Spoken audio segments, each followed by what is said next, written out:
Fala aí, seus palestrudos, como é que vocês estão? Tudo bem com vocês? Espero que sim. Estou aqui num momento muito especial, porque finalmente estou fazendo um quadro de entrevista. O pessoal me cobrava na rua. Ai, Birigui, quadro de entrevista, vai lá, não sei o quê. Eu estou muito feliz de estar iniciando esse quadro hoje, tá? Mas eu não queria me limitar àquele clichê de só entrevistar jogador, não sei o quê e tudo mais.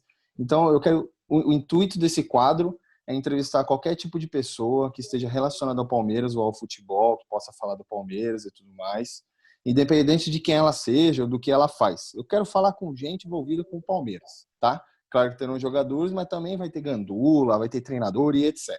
Tá? E esse quadro, já que eu estou estreando aqui sem falar o nome do quadro, eu batizei de Resenhudo, porque é uma resenha com palestrudo, né? Meio manjadão esse nome aqui, mas tá beleza, né? Vamos seguir o baile aí. Para iniciar, o meu primeiro convidado foi selecionado a dedo. Eu estou muito feliz de tê-lo aqui, porque é um cara que eu admiro bastante, é um cara que pode falar muito sobre coisas de um momento do Palmeiras. É, é um cara que traz muita informação, tem muita informação, muita qualidade no que fala, e é uma pessoa que faz bem pro futebol. Hoje eu estou com o Gabriel Bussinger, ele é treinador de futebol há 17 anos já. Ele tem experiência nacional, internacional. Dessa experiência toda, 7 anos dela foram atuando no profissional e 10 com categorias de base. Então, o bichão manja muito de categoria de base. Ele é graduado em Educação Física, mestre em Liderança e Desenvolvimento de Treinador de Futebol, pós-graduação em Ciências Metodológicas e Treinamento de Futebol e Futsal, Gestão Técnica do Futebol, Gestão de Pessoas, professor na CBF Academy, não sei nem se eu falei certo, me corrija se eu estiver errado, e treinador da categoria de base do Avaí. Vocês viram que eu estou até ofegante de tão gabaritado que o bichão é. Fora isso tudo, acompanhe inclusive o podcast dele, Diário do Treinador, que é show de bola. Gabriel, muita honra, muito obrigado por aceitar o convite. Dale palestrudo, avante palestra, como diz. Obrigado pelo convite, né? Fico muito feliz, né? O Avaí tem uma proximidade grande com o Palmeiras, né? Por conta da mancha azul com a mancha verde, né? Então é legal a gente estar participando aí, né? Desse quadro, né? Muito legal também, né? De a gente ter essa interação, cara, com a torcida, interação com as pessoas, a gente poder falar um pouco, né, seja da base, seja dos assuntos do futebol, sabe, para que o pessoal saiba o que acontece internamente, sabe, dos campos, do vestiário. Então, eu não fico em cima do muro, não. O que tiver que falar, a gente está aqui para a gente falar e poder contribuir com a galera. Legal, muito bacana, muita honra tê-lo aqui. Então, já apresentamos aí o nosso convidado. Agora, apresentando para vocês o quadro, nós teremos algumas dinâmicas diferentes de perguntas e tudo mais. E eu quero fugir um pouco daquele clichê do que o Gabriel e qualquer outro convidado responderia em vários outros programas, tá bom? Então, vamos lá. O primeiro formato, o primeiro bloco aqui, eu batizei de um ou outro. Eu vou dar duas opções para ele, aleatórias, completamente aleatórias, e ele vai escolher uma delas, a preferência dele. Mesmo que ele não conheça, ele escolhe um lado e a gente segue, tá bom? Coisa rápida, só para a galera te conhecer um pouquinho, beleza, Gabriel? Bora! Vamos lá. Romário ou Ronaldo? Romário. Você prefere gastar com medalhão ou economizar com algum jovem promissor? Eu economizar com o jovem promissor. Suspeito para falar, né? Pepe e Neném ou Claudinho Bochecha? Claudinho Bochecha. Messi ou CR7? Messi. Clube empresa ou associação civil? Clube empresa. Pokémon ou Digimon? Ih, rapaz, esse eu não conheço. Eu vou no Pokémon. Pontos corridos ou mata-mata? Agora do mata-mata. Mata-mata é fera. Emoção. Freeza ou Majin Buu? Ixi, também eu não conheço. O que eu já ouvi falar é o Majin Buu, vou no Majin Buu. Para fechar, Neymar ou Mbappé? Eu vou no Neymar, não só por ser brasileiro, mas também eu acho que ele, com a cabeça no lugar, ele rende mais que Mbappé. Legal, legal, muito bom. É isso, 10 perguntinhas, a gente já sabe um pouquinho do gostinho do Gabriel. Agora eu vou fazer algumas perguntas para você que eu mesmo selecionei. Como eu disse para todos vocês aqui, o Gabriel ele é especializado em base, ele é técnico do Sub-20 e Sub-17 do Avaí. É um cara que vai falar muito bem para a gente, vai dar um panorama muito bom para a gente do atual momento do Palmeiras. Eu fiz algumas pesquisas, já era alguma coisa que eu imaginava, mas pelo que me parece, nunca na história do Palmeiras o time subiu tantos garotos promissores de uma só vez. Vou até passar aqui rapidinho os principais.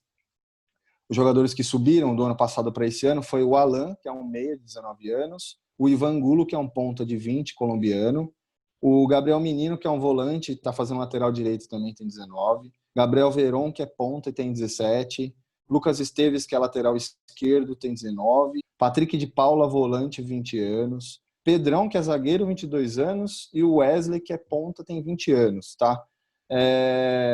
Eu vou te fazer algumas perguntas e tudo vai girar em torno dessa molecada, se você quiser até fazer um panorama sobre ele. Mas, inicialmente, de todos esses jogadores que subiram, qual que você acha mais promissor? Verón. Eu acompanho um pouco das competições, né, do Palmeiras.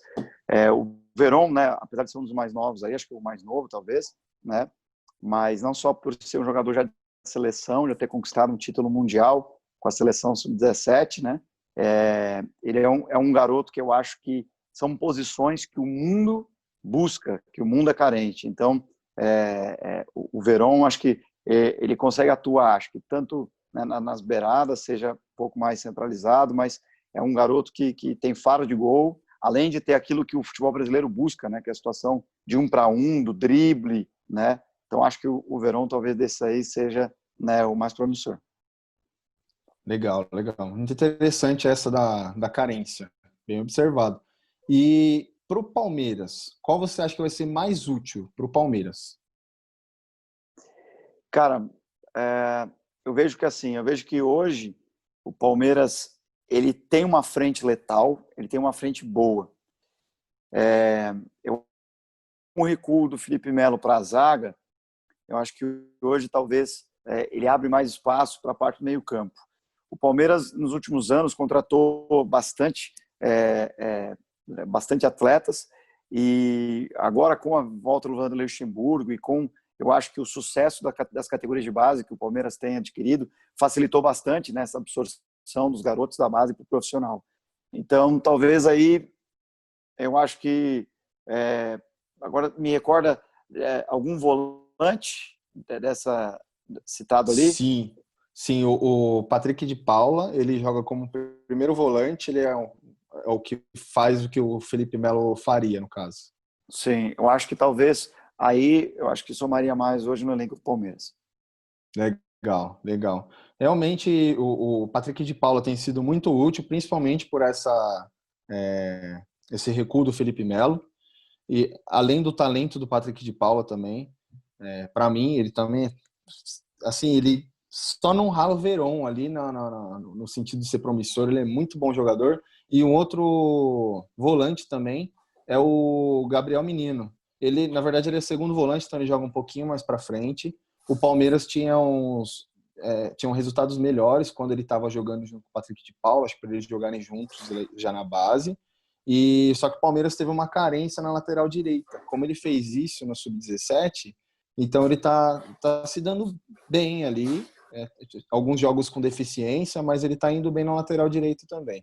E você comentou sobre o Verón. Ele, não sei se você acompanha, tem uma rede social, para quem não acompanha, até tem uma rede social que chama TikTok, que você grava vídeos instantâneos ali, com algumas brincadeiras, algumas danças, tem dublagem de áudios prontos e etc, né?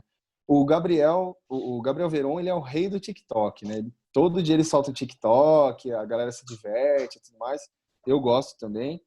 Mas eu queria saber o que você acha disso, porque eu sinto que no primeiro momento de falha do Gabriel, a galera vai lembrar que ele é o rei do TikTok. Você acha que isso traz uma pressão? Eu acho que sim. Eu acho que talvez não seja o momento de se fazer, né? O Fred, por exemplo, lá que era, né, o rei do story, né, no Cruzeiro, ele enfrentou muita dificuldade também no momento que oscilou. Eu acredito que é o seguinte, para nós, atletas e treinadores profissionais que estamos na arena, o foco está muito na gente. E a imprensa, de certa forma, ela tem que trazer notícia, né? Então, ela muitas vezes vai te colocar para cima, notícias positivas, ou quando o resultado oscilar, ela vai precisar dar, talvez, alguma notícia, né, que seja ela negativa. Então, eu acho que quanto mais cartas você dá para, né, para poderem falar negativamente de você, eu acho que é ruim. Então, eu acho que no atual momento não é tão bom essa exposição. Só uma curiosidade, o próprio Barcelona, ele não abre para suas categorias de base em nenhum momento entrevistas, nem filmagens, nem jogos, nada. Tem um lado negativo, que você não prepara os garotos para depois darem entrevistas, outras coisas mais, mas tem outro lado positivo, que você preserva um pouco a imagem. Porque muitas vezes esses atletas ainda não têm uma inteligência emocional forte para que em algum momento de oscilação ele possa suportar uma carga de pressão em cima de alguma coisa. Um outro exemplo foi recentemente um vídeo, eu não quero expor agora qual foi o clube ou qual foi o garoto, né? Mas fizeram um vídeo dentro de um alojamento, e nesse vídeo tinha algumas cenas um pouco comprometedoras, que quando houve o vazamento, né, o clube teve que pagar multas, a assessoria de imprensa teve que pedir desculpa, o garoto foi mandado embora do clube, isso pode trazer danos muito grandes. Então, acho que talvez ainda não seja o momento, né, de parecer. Apesar de que essa geração, ela é uma geração que precisa aparecer, né? É uma geração muito carente e ela precisa interagir nas redes sociais, ela cresceu com o celular na mão, ela cresceu com a sua imagem, seja por Facebook, né? Hoje no Insta e aí por TikToks e outros que vão surgir. Então, concluindo a minha fala, eu acho que não acho que é muito salutar nesse momento, porque a imagem dele vai ser cada vez mais vinculada e já vão surgir outras propostas mais aí, europeias, e para o garoto que é promissor, e isso pode ser uma das coisas que pode vir a atrapalhar. Legal, legal. Bem interessante isso. Inclusive, uma coisa que você citou, que eu acho que isso é a evolução do treinador de futebol, eu acompanho muito o seu trabalho, você fala muito disso também, é justamente você entender a geração. Não você só querer impor o que o treinador quer, eu mando aqui, você não vai fazer isso, não sei o quê. É você entender que é a geração do TikTok, por exemplo, que ele precisa disso, e você saber trabalhar com isso a seu favor, né? Trazer o menino junto com você, mas também colocar na cabeça dele que isso pode trazer um problema para ele. Perfeito. Eu acredito que assim, que essa geração Z, ela é uma geração que ela está muito vinculada ao parecer e não ao ser. Então, é uma geração nova de atletas que eles terminam, por exemplo, os treinamentos, agora estou falando de profissional, e eles vão direto para dentro do vestiário pegar o celular para ver o que a imprensa está falando deles, entendeu? É uma geração curiosa, é uma geração que consome conteúdo, é uma geração que fica online muito tempo. Então, é uma geração que eles têm muita carência de feedback. Feedback do treinador, feedback do pai, feedback da torcida, feedback da imprensa, entendeu? Então, se antes os atletas eles ficavam na revista Placar, vendo que nota a Placar, desculpa, pode falar de nome de revista? Pode Né? à vontade. Então, né, se antes talvez a Placar aí, né, assim, notas para eles, hoje eles vão atrás de veículos de imprensa ou de instas ou de blogs, de vlogs que vão falar deles. Então, está muito preocupado o que estão falando de mim. Então, é uma geração onde ela é muito carente de feedback e onde eles têm muita dificuldade de lidar com críticas, lidar com situações adversas. E eles precisam treinar mais essa inteligência emocional deles para poderem lidar com isso, né? Então, o atleta hoje, em alguns clubes, eles são até proibidos de acessar o celular depois de jogos, depois de treinamentos, porque ele sai de um jogo, a primeira coisa que ele faz ao chegar no vestiário, muitas vezes, antes mesmo de comemorar ou qualquer outra coisa, é pegar o celular e ver o que estão falando, o que estão postando no Twitter, o que estão postando nas redes sociais, de falar dele, da atuação dele naquele jogo. Então, o atleta hoje é muito curioso disso, né? E, de alguma certa forma, apesar dessa geração ela ser carente, ela também não está preparada para lidar com essa avalanche de pressão e de informação. Afinal, né, ele fica 6, 7 dias tendo informações dele na mídia.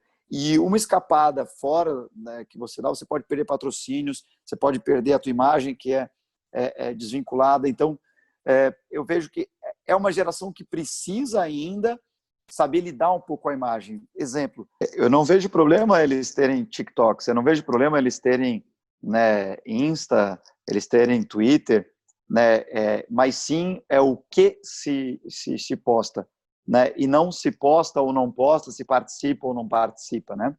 E também é importante quem cuida de suas carreiras e até a própria assessoria de imprensa, de certa forma, ajudar a filtrar um pouco das informações que se recebe, porque se isso afetar a mente do atleta, afeta também seu rendimento.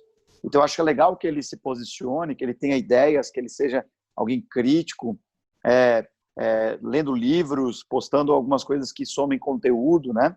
Mas talvez aquilo que possa vir a gerar problemas na sua carreira, eu não vejo positivo. E só para reiterar esse assunto antes da gente partir para o próximo, 2 exemplos práticos do Palmeiras que são atuais. Por exemplo, o Lucas Lima, ele gosta de jogar Counter-Strike.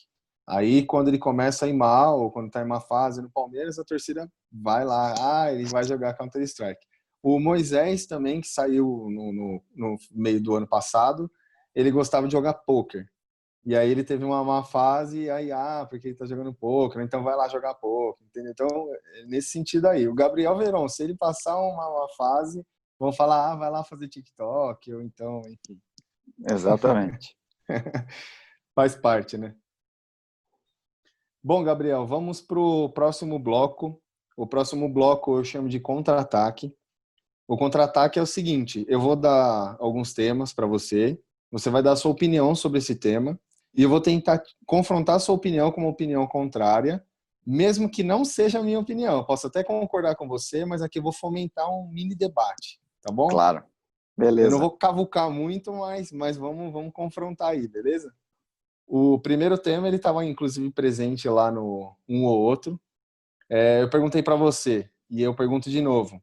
Gastar com medalhão ou economizar com jovem promissor? Eu acho que economizar com jovem promissor é melhor. E, por exemplo, até vou colocar a situação do Palmeiras, né? Você tem ali o Bruno Henrique, que é um volante praticamente, né, hoje titular, né, e bom no Palmeiras. Aí você vai pagar o Ramires ou você vai investir, por exemplo, no Patrick de Paula? Eu acho que, por exemplo, vale você investir no Patrick de Paula porque é um ativo teu, você pode ter venda com ele, né? Ele pode entregar rendimento desportivo, né? Enquanto que o Ramires, não que ele seja ruim, né? Mas nos últimos anos ele teve poucos jogos, é um risco, né? É mais experiente?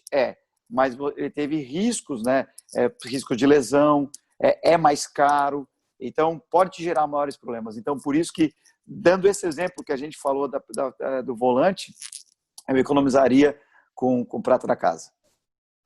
Legal. Mesmo numa situação em que o planejamento do time é um planejamento para coisas grandes, é um planejamento com pressão, uma Libertadores, campeão brasileiro de novo, algo do tipo, quem sabe aí até uma final do Mundial.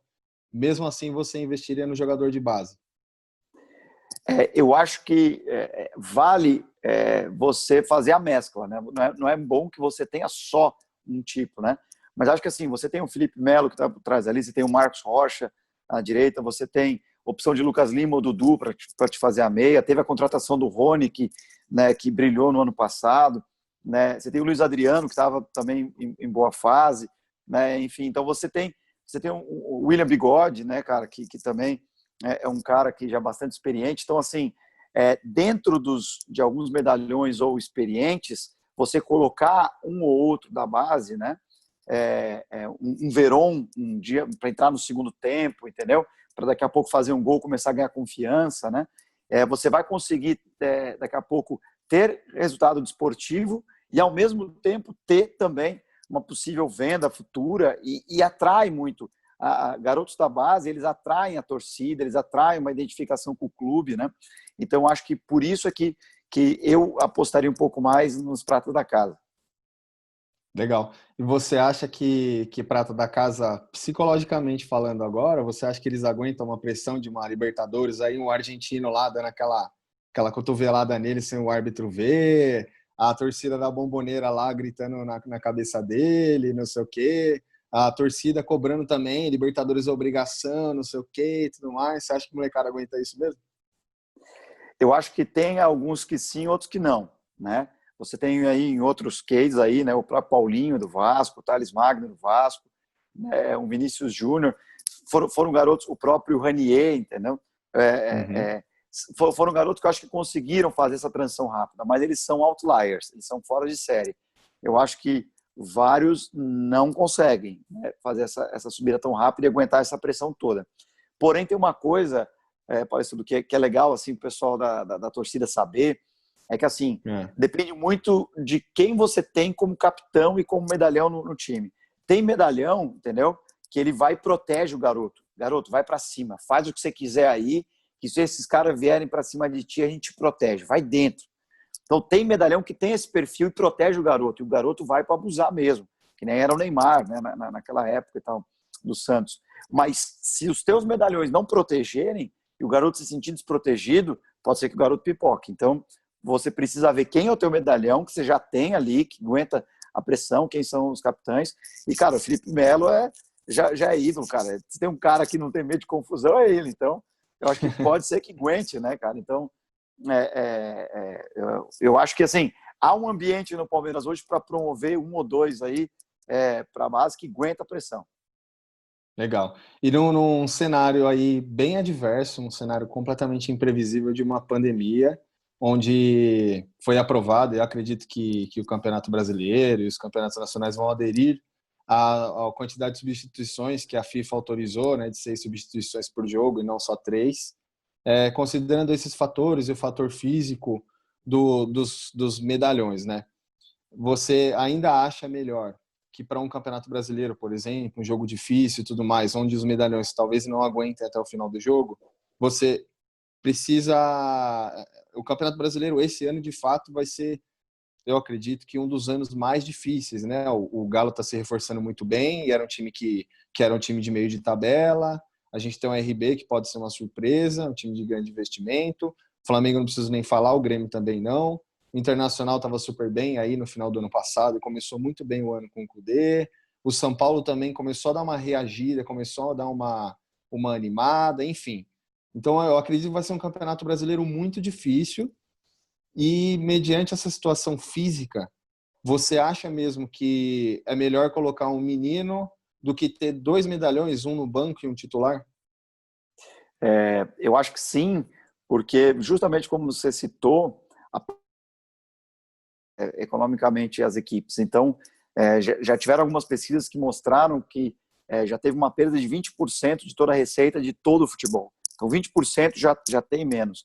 Então, os clubes que conseguirem colocar garotos vão conseguir nas janelas de transferência vendas e vão conseguir se equilibrar mais.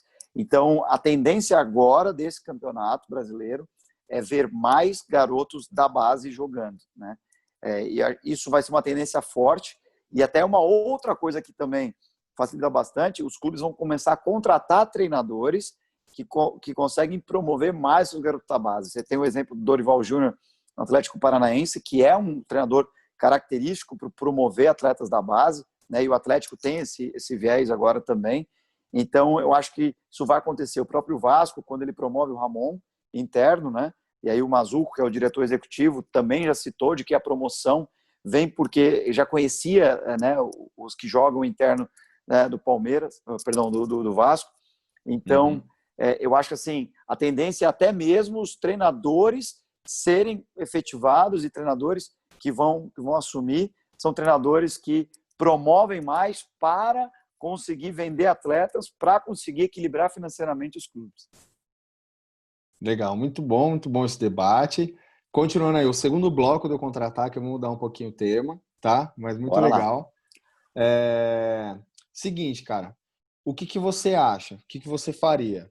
Alguns times no Brasil estão usando a categoria de base nos estaduais e estão seguindo as outras competições maiores, digamos assim, com os jogadores, os medalhões, os jogadores que são os principais protagonistas do profissional.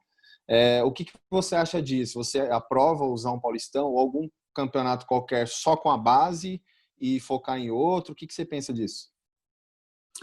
Eu acho que vai ser uma tendência, tá?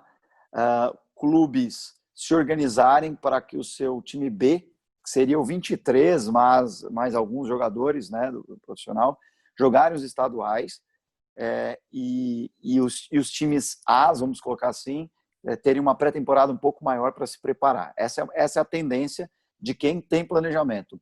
O Bahia fez isso com o Dado Cavalcante, que é um treinador de mercado, contratou para pegar a equipe B do Bahia, e o Roger, né, topou ir para o Bahia no meio do ano, algo que ele falou que não fazia, muito pelo projeto do Bahia, né?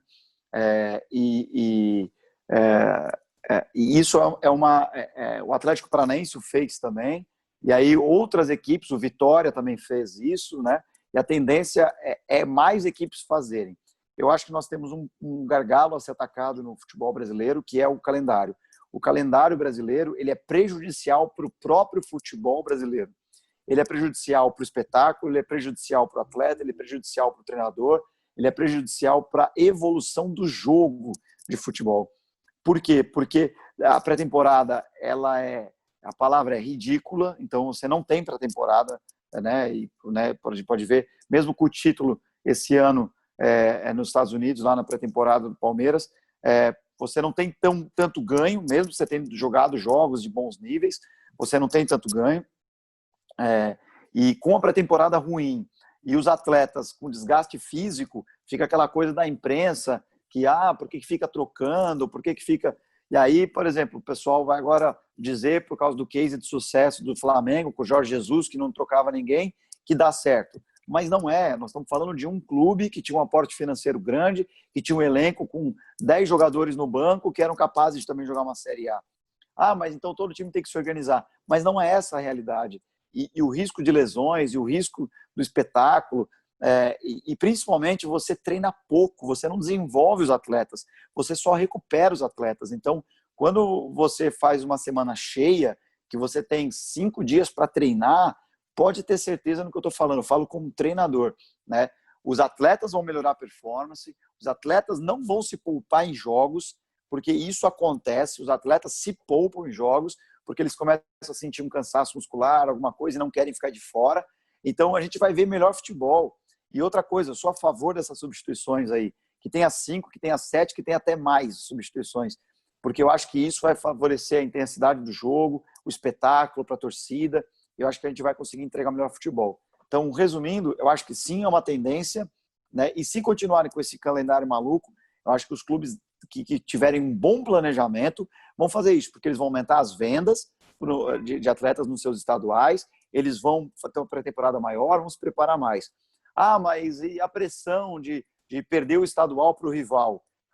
O gestor e os presidentes, os diretores estatutários, que confiarem em planejamento e menos em pressão da imprensa, vão colher bons frutos com isso.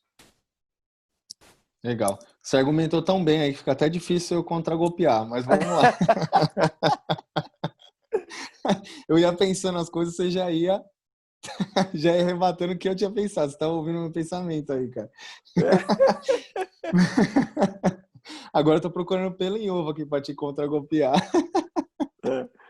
Vamos lá, cara. Você não acha que o estadual ele tem uma importância para grande parte dos times, talvez a maioria dos times do Brasil, e colocar a base banaliza o estadual? Acho que sim, né? Quando você coloca garotos do sub-23, você perde um pouco da importância dos estaduais, tá? E eu acho que sim, o estadual ele acaba sendo uma arapuca para o treinador, né? Mas se você vir, né, você vai notar que muitos treinadores eles esperam os estaduais para pegar os times depois. Então tem muitos treinadores que não pegam mais times no estadual, abrem mão de pegar um time no início de temporada porque entendem que não tem pré-temporada, e aí eles esperam daqui a pouco uma oportunidade num time grande para rodar as cadeiras, e aí eles pegam para iniciar o brasileiro. Então eu vejo que assim o próprio estadual ele já é um campeonato sem muito prestígio, né? Por exemplo, a Copa do Brasil, que também tinha perdido o seu prestígio, né? Agora retomou porque eles estão dando muita recompensa financeira para os times que avançam. Então, assim, ou eles vão ter que aumentar muito as bonificações financeiras no estadual, o que eu acho difícil, né? Ou a outra maneira de você valorizar o estadual seria talvez fazer mata-matas, fazer algum outro esquema onde você realmente, em algum momento do campeonato, o cara vai tirar o time B e vai colocar o time A numa reta final. Mas eu acho que no atual calendário que a gente tem, onde o time joga, né, os times que jogam Libertadores, Copa do Brasil, Sul-Americana, estadual, cara, o estadual fica em segundo plano porque não tem tanto prestígio.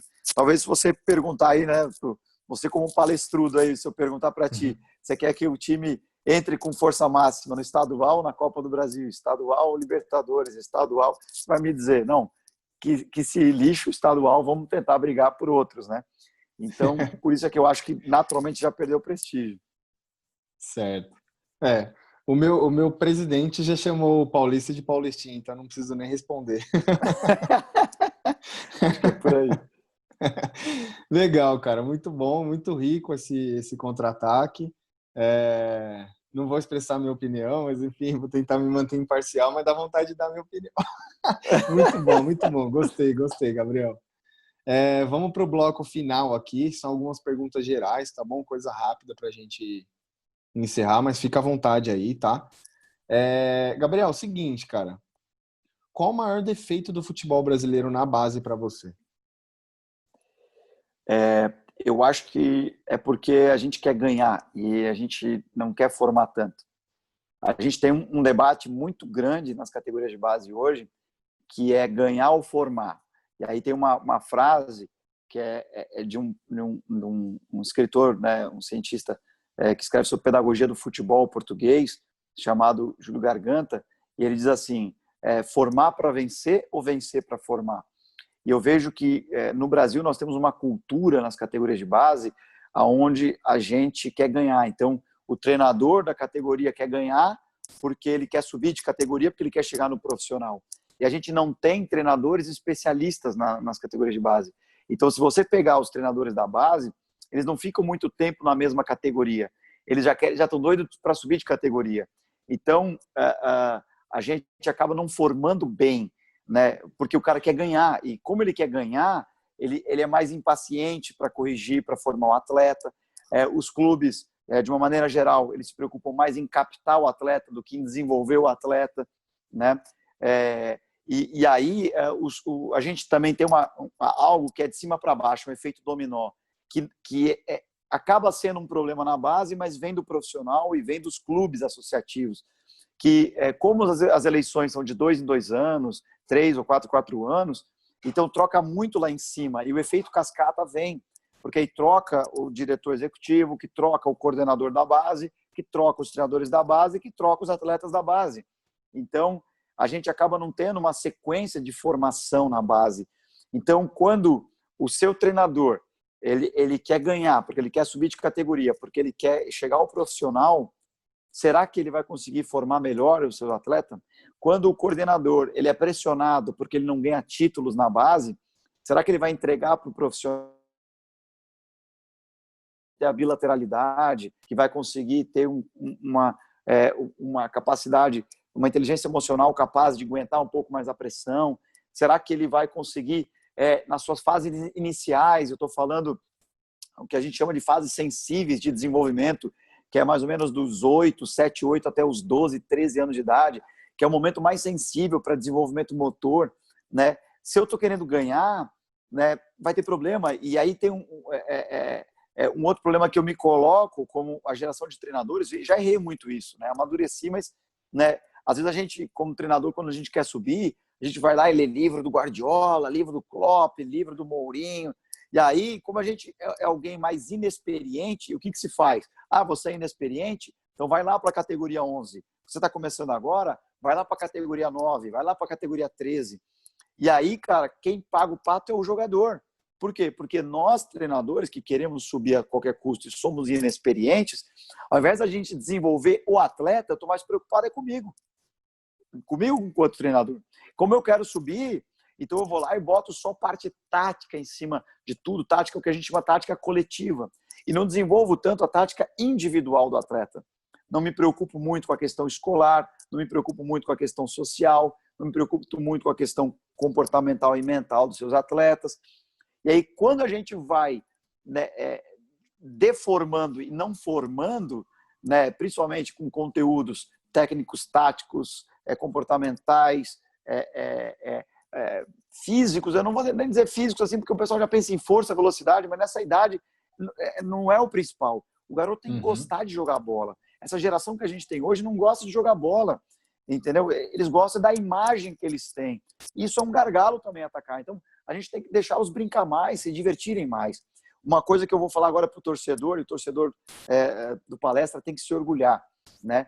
O Palmeiras, ele tem algo que é fantástico com o João Paulo. O João Paulo é um dos melhores coordenadores de base do Brasil, ele é visionário, e o Palmeiras tem um baita de um profissional que tem feito... Hoje a base do Palmeiras é modelo, né, no Brasil. E o João Paulo, uma vez por semana, leva as categorias para treinar nas favelas, para treinar nas comunidades. Então, não sei se você sabia disso, mas ele pega, leva para treinar lá na comunidade. O Palmeiras vai à comunidade, vai até as favelas. E muitas vezes eles param um ônibus onde não chega, no campo, lá naquele terrão, e quando chega lá, deixa o atleta brincar na essência. Então, devolve a rua para o atleta, devolve o divertimento, o prazer de jogar bola. E além de você vincular a comunidade, você vincular, né, ao Palmeiras. O Palmeiras tem ganho muitos torcedores e os atletas estão se desenvolvendo muito por conta disso. Então, acho que é uma iniciativa muito boa do João Paulo e de outros mais, né? E eu acho que com isso você começa a trazer um pouco mais do lúdico, do brincar, do se divertir do atleta. E quando o treinador está muito preocupado em ganhar, o coordenador está muito preocupado em ganhar, você acaba não formando tão bem o seu atleta. E aí ele chega lá até o 20 com 10 títulos nas costas. Mas será que ele chega pronto? Né? Ou não pronto, porque eu acho que o atleta só fica pronto quando ele para de jogar. Né? Até quando ele tem 30 anos, ele não está pronto ainda. Ele está sempre se desenvolvendo.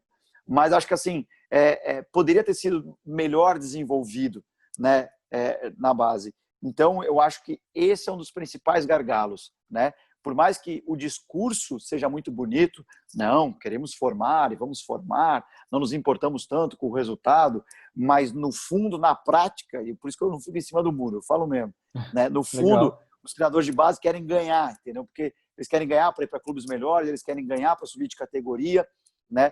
E aqui eu digo o seguinte, enquanto que essa for a cultura no Brasil, a gente não desenvolve melhor os nossos atletas de base. Legal, legal. Inclusive, recomendo para vocês novamente os podcasts dele. Tem um, eu tinha decorado até um número, cara. Eu ouvi umas 4 vezes que você fala justamente sobre essa eficiência. O título é Por que não formamos mais os melhores do mundo? Ou algo desse tipo. E está muito atrelado a essa cultura, né? Exatamente. Muito legal. Ouçam um podcast do Gabriel, já disse isso. Diário do treinador. Isso mesmo, muito bom. Gabriel, o que você se arrepende, se é que tem algo, algo que você se arrepende de ter feito ou de não ter feito, na sua vida ou na sua carreira? Cara, eu vou te dizer que é o seguinte, tem uma situação, eu tinha 15 anos, uma história, essa história pra gente dar risada, né? E ela é a seguinte, eu estava nos Estados Unidos, né, num college, jogando lá, eu tive uma experiência, né, de jogar lá 3 meses, e lá o que aconteceu? Eu estava aprendendo inglês, não sabia falar muito bem inglês, né? E aí, como eu gosto dessa parte da comunicação e tal, aí eu pegava às vezes o telefone do quarto que eu estava, né, como era tipo uma universidade, então você podia discar 4 números, dava no quarto de alguém do campus, e sei lá quem, cara, podia cair no quarto de qualquer pessoa. E aí eu ligava para alguém atendia, hello, who is this? Aí eu falava assim, né, hello, how are you doing? E aí começava a falar inglês com a pessoa e tal, e eu ficava animado, vou tentar aprender a falar inglês, eu queria, eu não tinha celular na época, não tinha internet, né, então, né, eu tô falando de 99. E aí o que aconteceu? Um belo dia, eu liguei para um número peguei, disquei lá, e chamou e ninguém atendeu. E aí atendeu a secretária eletrônica. E aí, como um bom brasileiro que gosta de fazer piada e fazer brincadeira, eu cheguei e falei assim, uma voz, né? I will kill you. Eu vou te matar. Mas era um trote, cara, só para fazer uma brincadeira. Beleza, passou isso. Uma quarta-feira, tinha reunião no campus de todas as pessoas do campus, né? E aí, quando reuniu todo mundo, aí o Mr. Tivemos um problema com o quarto 100, o Gold 100, que era o meu quarto, né? E chamou, gostaria que os integrantes do quarto 100, que era eu, um americano e um francês, né, viessem aqui. E aí eu ainda não entendia muito bem inglês, eu precisava às vezes de alguém me ajudar. E assim, olha, teve um trote, uma brincadeira, e quem de vocês três fez? Aí eu já prontamente, né, fui eu levantei. Aí ele assim, gostaria que você me procurasse na diretoria. Eu vi que a coisa estava séria, né?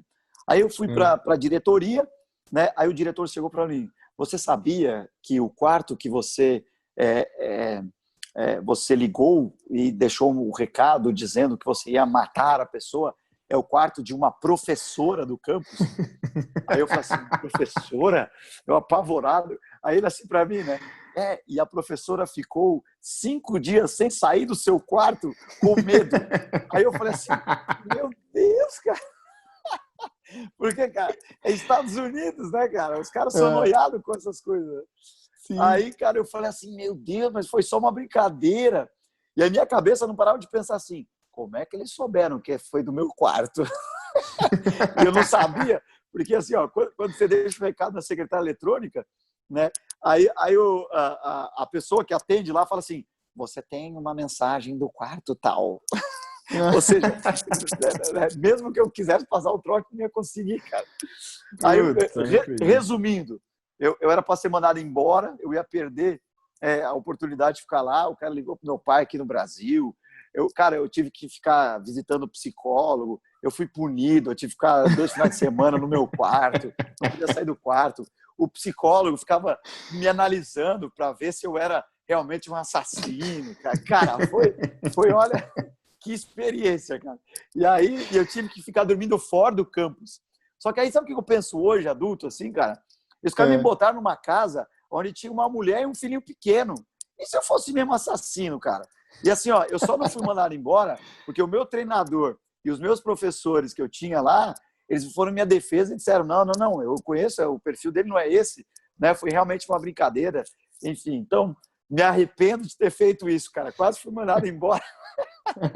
Quase fui mandado embora e, olha, por pouco, e perdi muita coisa que eu poderia ter ganho, aproveitado mais lá nos Estados Unidos. Então, me arrependo de ter feito isso. Fica a lição aí pro pessoal, não façam trote lá nos Estados Unidos. Nem no Brasil, né? Vamos evitar a fadiga. Faz parte, muito bom, cara. E, Gabriel, existe alguma coisa que alguém ou eu não te perguntei que você gostaria que perguntasse? Cara, muito legal. Essa pergunta, eu estava refletindo, uma pergunta que eu faço para muitos treinadores, mas eu fiquei pensando que ninguém nunca me fez, que foi qual é o significado de ser treinador para mim? O que significa ser treinador para mim? Certo. E aí, cara, quando eu parei para pensar, por que eu escolhi ser treinador e o que significa ser treinador para mim, sabe? E aí, o interessante é que, para mim, ser treinador é a possibilidade de você impactar o maior número de pessoas, influenciar o maior número de pessoas possível. Porque quando você é treinador, todo ano você tem um vestiário com 30 atletas, sabe? 35 atletas, mais comissão técnica, mais torcida, mais imprensa, mais muita gente, cara. E você tem uma voz ativa. Então, eu acho que isso é uma das coisas que me atrai a ser treinador. Uma outra coisa que me atrai muito a ser treinador é que eu gosto muito, eu costumo dizer assim, de levar o amor de Cristo às pessoas, né? E então me faz muito sentido porque eu posso fazer isso através da ação como ser treinador, né? Uma outra coisa também é que desde criança eu sou muito competitivo, assim, eu nunca gostei de perder para o ímpar, perder nada. E eu gostava muito de jogar War, Banco Imobiliário, xadrez, jogo de estratégia, assim, né? Então, como eu gostava muito de futebol, queria ser jogador de futebol, mas era ruim, não tinha como ser jogador. Eu, como gostava de estratégia, então ser treinador calhou os dois, sabe? Você pode ter a estratégia e pode estar no futebol. Então, para mim, assim, é a realização de um sonho, que eu sempre sonhei em ser treinador, mas muito mais isso é a possibilidade de você influenciar pessoas, é a possibilidade de eu poder fazer diferença na vida das pessoas e levar o amor de Cristo para as pessoas. É a oportunidade que eu tenho, né, de fazer o que eu amo, né, de estar no esporte que é tão apaixonante, né, e também uma outra coisa que eu pude ver, que é de você potencializar as pessoas e deixar um legado nas pessoas, sabe?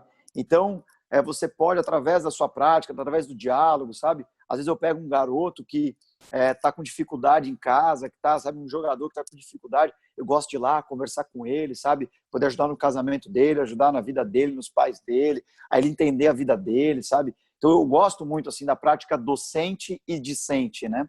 Paulo Freire diz uma frase que diz que não existe docência sem discência. Quando você ensina, você aprende, quando você aprende, você ensina. Então, como eu também sou apaixonado pela docência, e você tem a possibilidade, ao ser treinador, de ser um docente, de ser alguém que ensina e aprende, eu sou também aficionado por aprender, então tudo isso se realiza na figura do treinador. Então, ninguém nunca tinha me feito essa pergunta, né? Então, eu fiz para muita gente, mas ninguém nunca tinha me feito. Então, eu pensei, acho que é interessante dizer o que significa ser treinador para mim. Muito bom, muito bom. Fico feliz, então, de ter sido a primeira pessoa a fazer essa pergunta para você. Você que gerou isso em mim. Muito bom, Gabriel. Bom, o quadro a gente está chegando ao fim aqui. Espero que a gente tenha outras oportunidades mais para frente de continuar esses debates aí. Foi muito rico. Queria agradecer muito a você e deixar o espaço aí para você falar o que você quiser, as considerações finais suas aí. Cara, eu acho que futebol é arte, futebol é gostoso pra caramba, cara. É muito gostoso trabalhar no futebol. E uma das coisas que eu vou dizer que assim é muito importante o que você faz, seja aqui no Resenhudo, né, podendo estrear aqui nesse quadro, seja o Palestrudo, né, que também conecta, sabe, dá informação, conteúdo para a torcida, é que assim, futebol sem torcida não é futebol, entendeu? O Bob Robinson, que é um dos treinadores que mais impactou, né, ele dizia isso, né? Cara, assim, futebol sem torcida, futebol sem a paixão do torcedor que empurra, entendeu? Não é futebol. Eu né, sendo treinador profissional um dia de qualquer clube, eu gostaria muito, uma das coisas que eu fico pensando criar tipo um papo com o torcedor, sabe? Isso que a gente está tendo aqui agora, sabe? De, sei lá, pega lá 20 sócios torcedores que seriam sorteados, pega, sei lá, 10 torcedores da Mancha Azul aqui do Avaí, né, ou da Mancha Verde, ou do clube que eu trabalhar, né, que me der a oportunidade de trabalhar no profissional, e sentar com esses caras, sabe, no auditório, e dizer, e aí, cara, vamos lá, uma horinha para nós batermos um papo. Perguntem o que quiserem, vamos trocar uma ideia, entendeu, entre nós aqui, sugere, me xinga aí mesmo, aqui na minha frente, não tem problema, vamos debater, cara, porque vocês, sabe, são os caras. Então eu vejo assim, o jogador de futebol é o personagem principal do futebol, porque é ele que traz a beleza ao jogo, sabe? Nós, treinadores, somos facilitadores, né? E o torcedor é o cara que dá sentido ao futebol. Então, assim, os principais são os torcedores e os atletas. Os treinadores são esses caras que vão facilitar a entregar um jogo bonito para ser consumido pela torcida, pela TV, pela mídia, por tudo aquilo que leva ao torcedor. E o atleta é o cara que vai deixar o espetáculo mais bonito, sabe? Uma das coisas que eu falo como treinador que já errei muito e amadureci nisso, é que assim, muitas vezes o jogador, quando ele vem na essência, dá aquele drible, aquela caneta, aquele elástico, chapéu, né? E aí o jogador chega lá e diz assim, o treinador vai lá e não inventa. Aí quando o guri tá com 17 anos, tenta fazer aquele jogo bonito, uma bicicleta, faz o fácil, e quando ele erra, né? Quando ele está no 20, ele tenta fazer alguma coisa de efeito, o treinador, já te falei, não inventa, faz o fácil, sabe, podando a coragem, a ousadia, sabe, aquela coisa bonita. Quando esse jogador chega no profissional, aí os caras dão tapinha nas costas do jogador e dizem assim, o senhor está dispensado, pode ir embora. Mas por que estou sendo mandado embora? Porque você só faz o fácil. Né? Eu quero alguém que faça algo diferente, eu quero alguém que faça algo bonito. Então, assim, hoje eu tenho me cobrado muito isso como treinador, sabe? Entregar um jogo bonito, entregar um jogo sabe, que dá arte, entregar lances bonitos, que bota o torcedor para cima, sabe? Tem coisa melhor que o torcedor vibrando, aquela coisa empurrando, aquela massa, entendeu? Então eu acho que isso é muito bonito da torcida, e eu acho que isso me encanta, sabe? Você tá no estádio com torcida, sabe? Ano passado a gente fez uma preliminar aqui no Profissional do Avaí, quando a gente foi campeão aqui, né? E, pô, foi muito gostoso, cara, estar ali dentro com a torcida. Então, eu acho que essa é a última mensagem que eu poderia deixar, sabe? Futebol é para que atletas deixem o espetáculo mais bonito, treinadores facilitem os atletas entregarem arte para a torcida. Futebol sem torcida não tem sentido, é a torcida que dá paixão, né? Que move o futebol, né? Só fazendo aqui um adendo, eu acho que assim, a gente tem que diminuir um pouco também as agressões físicas em aeroportos e alguns danos assim, porque isso prejudica muito, tá? Até a coragem do atleta, acho que a gente passa um pouco do limite, mas assim, acredito que esses não são torcedores, né? Isso acabam sendo outro tipo, né, de agressores. Mas com isso, eu acredito assim, o teu canal ele contempla isso, sabe? O teu canal ele vai juntar, ele vai entregar a torcida, né, do Avante Palestra, né, a torcida da academia, para que veja realmente a academia jogando, né? Seja um Ademir da Guia, sabe? Seja, cara, um Ivair, sabe? Artilheiro, que seja o Marcão no gol, que seja os ídolos do Palmeiras, cara, sabe? Assim, que sejam mais ídolos aí, que sejam o Veron, né? O próprio Dudu, né? E outros mais aí que vestem a camisa do Palmeiras, né? Também. E que possamos também ter treinadores que facilitem isso, o Filipão, o Luxemburgo e tantos outros que são identificados aí com o Palmeiras, né? Então, eu acho que esse seria o último, as considerações finais que eu poderia deixar. Legal, Gabriel. Muito obrigado pela participação. Espero que um dia você seja técnico do Palmeiras, para a gente vai ser uma honra, inclusive. Torcida do Palmeirense, me ouçam. Valeu, obrigado para todo mundo que acompanhou. Não esquece do like, aquela coisa. Eu não vou ficar falando, vocês estão acostumados a ouvir isso daí. Vocês já sabem, é obrigação, tem que deixar o like aí, cacete. Me mato aqui, vocês têm que me ajudar. Vamos lá. Valeu, Gabriel. Valeu a todos. E até a próxima. Avante Palestra.